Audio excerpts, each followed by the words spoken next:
నమస్తే, welcome to our channel. నేను మీ శ్రావణి. నిన్న తాడేపల్లి కేంద్ర కార్యాలయంలో ప్రకాశం జిల్లా ప్రజాప్రతినిధులతో మాజీ సీఎం జగన్మోహన్ రెడ్డి సమావేశమై కూటమి ప్రభుత్వంపై విరుచుకుపడ్డారు. ప్రజా సంక్షేమ పథకాల గురించి అడుగుతుంటే నెలకొకటి పాలిటిక్ డైవర్షన్ చేస్తుంది అని చెప్పి అన్నారు. మరి ఇందులో నిజంగా పాలిటిక్ డైవర్షన్ చేస్తున్నారా? నిజంగా ప్రజా వ్యతిరేకత పెరిగిందా కూటమి ప్రభుత్వం పైన? ఇలాంటి అంశంపై ఈరోజు చర్చిద్దాం. దీన్ని పూర్తిగా విశ్లేషించడానికి మనతో పాటుగా ఉన్నారు senior political analyst KVV Prasad గారు. వారిని అడిగి మరిన్ని వివరాలు తెలుసుకుందాం. సార్ నమస్తే. సార్ నమస్తే.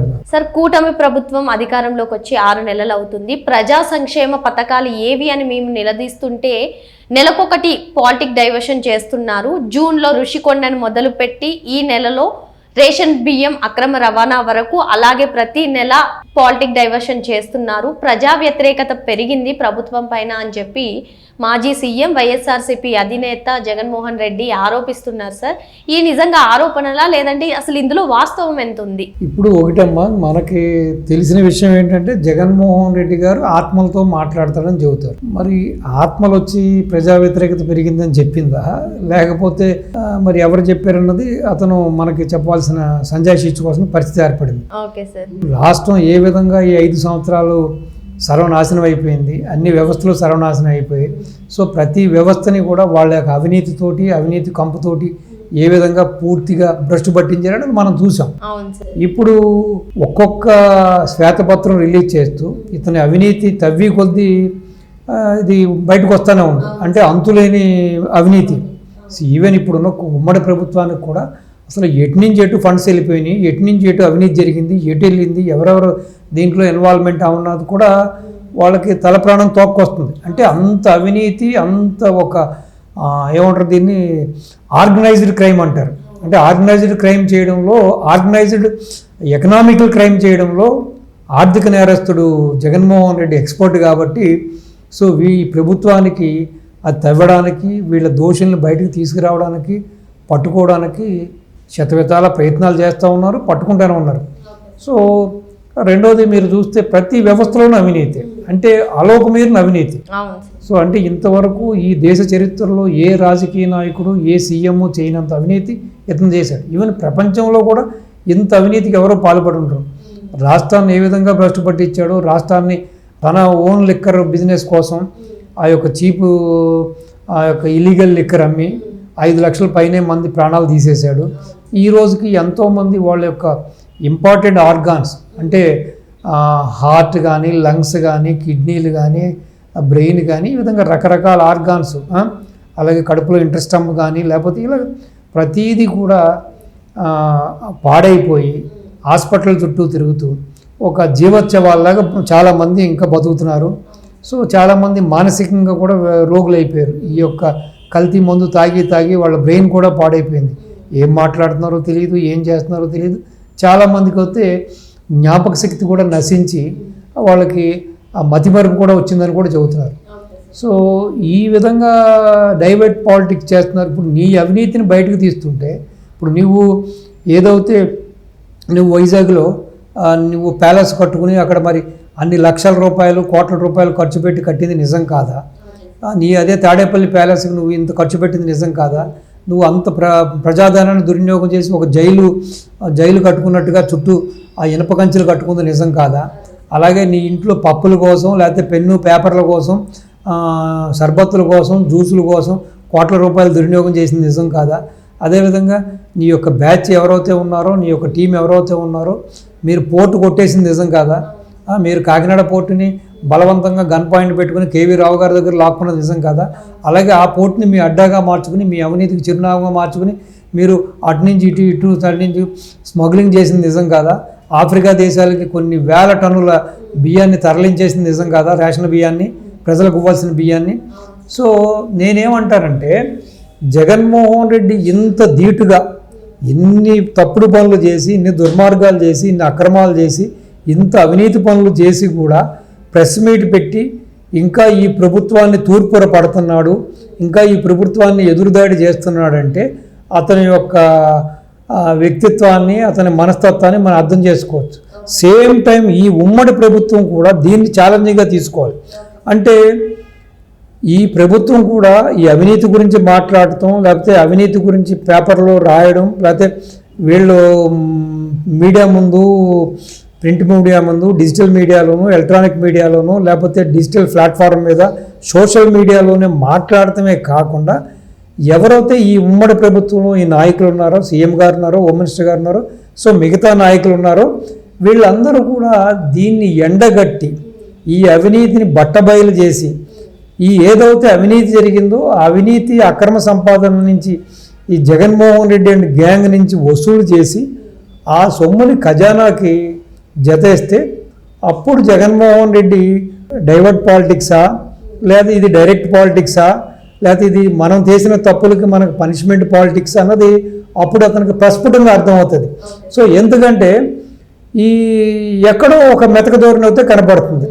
బాబు గారి యొక్క వ్యక్తిత్వం ఏంటి? ఎవరిని కూడా ఇబ్బంది పెట్టకూడదు, ఎవరిని కూడా అన్యాయంగా శిక్షించకూడదు, ఎవరిని కూడా మనం ఈ అనవసరంగా వాళ్ళని ఇటువంటి కేసులు ఇరికించకూడదు, పూర్తిగా సాక్ష్యాధారాలు, పూర్తిగా ఎవిడెన్స్ తోటే వాళ్ళందరినీ కూడా ఫ్రేమ్ చేయాలనేది ఆయన వ్యక్తిత్వం, ఆయన మనోగతం, ఆయనకున్న ఒక అలవాటు కూడా.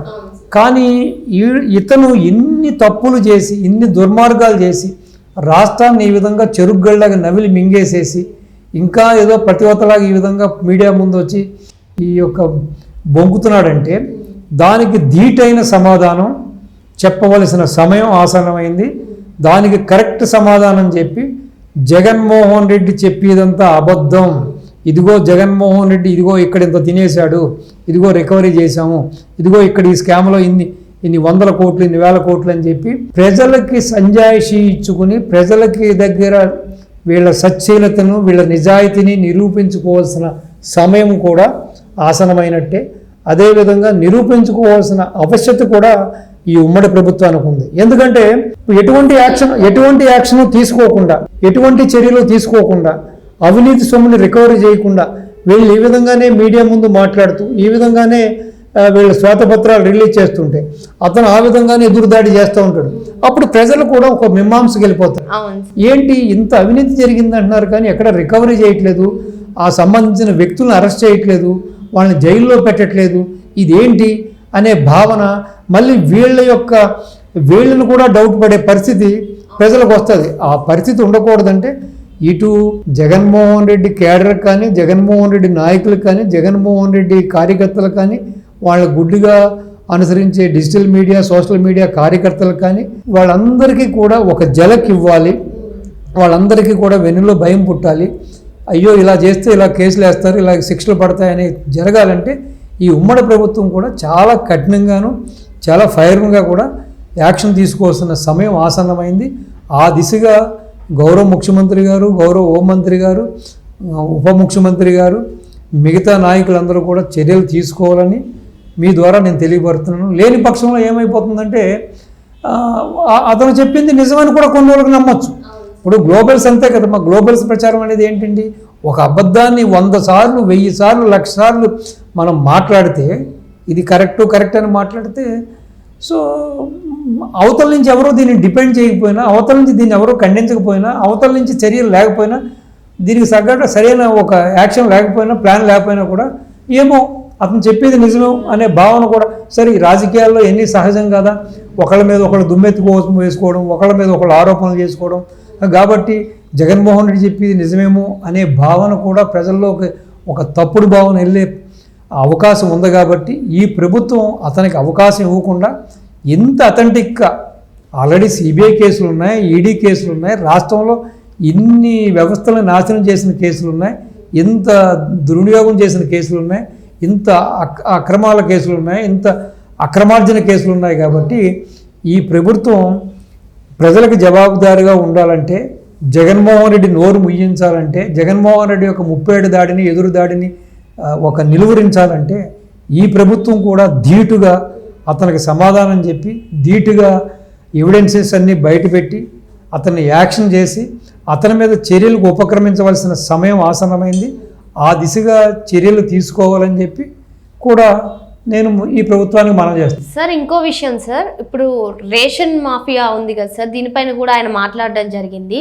ఉన్న కలెక్టర్స్, అధికారులు, ఎమ్మెల్యేలు, ఎంపీలు అంతా మీ వాళ్ళే కదా, కలెక్టర్లు కూడా మీ వాళ్ళే కదా, పోర్టు వరకు వచ్చింది కరెక్టే, పోర్టులో ఉన్న కస్టమ్స్ అధికారులు కూడా మీతో పొత్తులో ఉన్న బీజేపీ వాళ్ళకి చెప్పిందే వింటారు కదా అన్నట్టుగా ఆయన మాట్లాడారు. ఇంకెక్కడ మాపై ఎందుకు నిందలు వేస్తారు అన్నట్టుగా ఆయన వ్యాఖ్యానించారు. ఈ వ్యాఖ్యలపై మీరేమంటారు? ఇప్పుడు ఒకటమ్మా, కేవీ రావు గారిని గన్ పాయింట్లో బెదిరించి ఢిల్లీ నుంచి ఒక ఆడిటర్ని తీసుకొచ్చి, చెన్నై నుంచి ఒక ఆడిటర్ని తీసుకొచ్చి రకరకాలుగా ఆయన భయపెట్టి, నీకు ఇంత పెనాల్టీ వేస్తాం, ఇంత ట్యాక్స్ వేస్తాం, నువ్వు మేము చెప్పినట్టు నీ యొక్క షేర్ ఏదైతే 42% చిల్లర ఉందో ఇచ్చి పోతావా చస్తావా అని చెప్పి రకరకాలుగా బెదిరించి పోర్టు కొట్టేసి, నీకు కావాల్సిన మేనేజ్మెంటు నీ బినామీలని చెప్పుకునే వాళ్ళు, లేకపోతే నీకు ఆప్తులో, నీ చుట్టాలో, లేకపోతే నీ ఏటు విజయసాయిరెడ్డికి అల్లుడైన స్వయంగా అరబిందో గ్రూపే ఇన్వాల్వ్మెంట్ అయింది. ఇన్వాల్వ్మెంట్ అయినప్పుడు మీరు ఒక అడ్డాగా మార్చేసుకున్నారు. మీరు మీ యొక్క చంద్రశేఖర్ రెడ్డి కానీ, లేకపోతే మీ యొక్క మినిస్టర్, సివిల్ సప్లైస్ మినిస్టర్ అప్పట్లో ఉన్న కొడాలి నాని కానీ, మీరందరూ కూడా దాన్ని ఒక అడ్డాగా మార్చుకున్నారు. మీకు కావాల్సిన మేనేజ్మెంట్ చేతిలోకి వెళ్ళిపోయినప్పుడు ఎమ్మెల్యేకి వేరే ప్రతిపక్ష నాయకులకి ఏం పవర్ ఉంటుంది అక్కడ, లేకపోతే ప్రతిపక్ష కార్యకర్తలు ఏం చేయగలుగుతారు, కలెక్టర్ ఏం చేయగలుగుతాడు, లేకపోతే సంబంధిత అధికారులు ఏం చేస్తారు? మీరు అసలు ఎక్కడైనా ఏ రోజైనా ఐఏఎస్లు కానీ ఐపీఎస్లు కానీ ఒక మనుషులుగానో ఒక అధికారులుగానో చూసారా? వాళ్ళని మీరు తొత్తులుగా కొంతమందిని మార్చుకుని వాళ్ళని బెదిరించి, లాలించి, నయాన రకరకాల ప్రలోభాలతో పెట్టి, మీరు మీ ఇష్టం వచ్చినట్టు మీ ఇంట్లో బంట్రోత్తుల్లాగా, లేకపోతే మీ ఇంటి మనుషుల్లాగా, మీ పర్సనల్ బౌన్సర్ లాగా, మీ పర్సనల్ బాడీ గార్డ్ లాగా పోలీస్ డిపార్ట్మెంట్ని వాడుకున్న మీరు ఈ రోజున ఈ విధంగా బొంకడంలో ఎక్కడా కూడా సత్యం లేదు, నిజం లేదు. ఏదేమైనా జగన్మోహన్ రెడ్డి అసలు ఈ విధంగా బయటికి రావడానికి సాహసం కూడా చెయ్యకూడదు. అంటే ఈ ప్రభుత్వం ఇప్పటికైనా సరే కాస్త మెతక ధోరణిని పక్కన పెట్టి ఇమీడియట్గా స్ట్రాంగ్ యాక్షన్ తీసుకుని, ఎవరైతే దీంట్లో ఇన్వాల్వ్ అయ్యారో, ఎవరెవరైతే దీంట్లో సూత్రధారులు, పాత్రధారులు, వీళ్ళందరినీ కూడా కఠినంగా శిక్షించి, అంతేకాకుండా వాళ్ళు అక్రమంగా దోచుకుని ఈ సంపాదనని ఖజానాకి జమ వేసి, వాళ్ళ దగ్గర నుంచి జప్తు చేసి జమ వేయాల్సిన ఆసన్నమైందమ్మా. ఆ దిశగా ఈ ప్రభుత్వం చర్యలు తీసుకున్నప్పుడే జగన్మోహన్ రెడ్డికి ఒక మూతికి నోటికి తాళం వేయవలసిన పరిస్థితి వస్తుంది. లేదంటే, ఎందుకంటే అతను నైజం అంతే, అతను మడం తిప్పనంటాడు, మాట తప్పనంటాడు, ప్రతిదీ బొంకడమే, ప్రతిదానికి కూడా అడ్డగోలుగా ఎదురుదాడి చేయడమే. ఎందుకంటే అది వాళ్ళ నైజం, అది తాత నుంచి తండ్రి నుంచి అతనికి సాక్రమించిన ఆస్తి అది. సో కాబట్టి ఆ దిశగా చర్యలు తీసుకోవాలని ఈ గౌరవ ముఖ్యమంత్రి గారిని, హోమ్ మినిస్టర్ గారిని, తదితర మంత్రివర్గ సహచరులను కూడా మీ ద్వారా విన్నవిస్తున్నాను. వాళ్ళకి ఒక నా మనవి. ఇదండి నిన్న ప్రెస్ మీట్ పెట్టి జగన్ గారు చేసిన ఆరోపణలో ఉన్న వాస్తవం. Thank you sir. నమస్తే.